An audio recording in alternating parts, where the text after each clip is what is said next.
আর কিছুক্ষণ পর থেকে কিন্তু সারা ভারতবর্ষের বিভিন্ন জায়গায় কিন্তু মক ড্রিল শুরু হয়ে যাবে।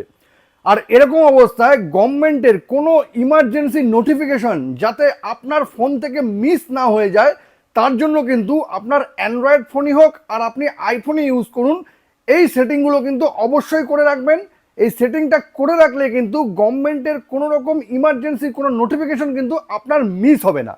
তাহলে এই সেটিংসটা কি জানতে গেলে ভিডিওটা শেষ পর্যন্ত দেখুন আর প্রসেসটা একদম সেভ করে নিন, কারণ এখানে কিন্তু আমি অ্যান্ড্রয়েড আর আইফোন দুটোর সেটিংই আপনাদের দেখাবো। দেখুন, আপনার যদি অ্যান্ড্রয়েড ফোন হয়, অ্যান্ড্রয়েড ফোনের প্রথমেই চলে যেতে হবে আপনার সেটিংসে।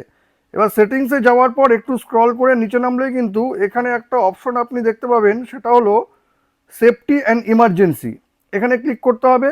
এবার দেখুন এখানে আছে ওয়্যারলেস ইমার্জেন্সি অ্যালার্ট, এখানে ক্লিক করতে হবে আর অ্যালাউ অ্যালার্টস এটাকে কিন্তু অন করে দিতে হবে। ব্যাস, এটা অন করলেই কিন্তু আপনার কাজ অ্যান্ড্রয়েড ফোনে হয়ে যাবে। আর আইফোনের ক্ষেত্রে আপনাকে চলে আসতে হবে সেটিংসে।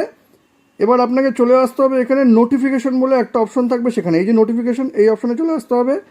এবার একদম নিচে এসে এখানে দেখুন টেস্ট অ্যালার্টস, এই গভর্নমেন্ট অ্যালার্টস, টেস্ট অ্যালার্টসে কিন্তু অন করে দিতে হবে। ব্যাস, আইফোনের ক্ষেত্রে আপনার কাজ কিন্তু হয়ে যাবে। দেখুন, এই সেটিংটা করে রাখার পর এখনই যে গভর্নমেন্ট আপনাকে সমস্ত রকম নোটিফিকেশন পাঠাতে থাকবে, ব্যাপারটা কিন্তু এরকম নয়। বাট পসিবিলিটিস আছে, বিভিন্ন সময় বিভিন্ন ইমার্জেন্সির যে কোনো রকম নোটিফিকেশন কিন্তু আপনি পেতেই পারেন। ভিডিওটা ভালো লাগলে আর ভিডিওটা যদি ইনফরমেটিভ হয় তবে কিন্তু এটাকে অবশ্যই শেয়ার করবেন। আর এরকম নতুন নতুন ইনফরমেটিভ ভিডিও পেতে প্লিজ সাবস্ক্রাইব আমার চ্যানেল সাবজেক্ট সম্রাটকে। Thank you.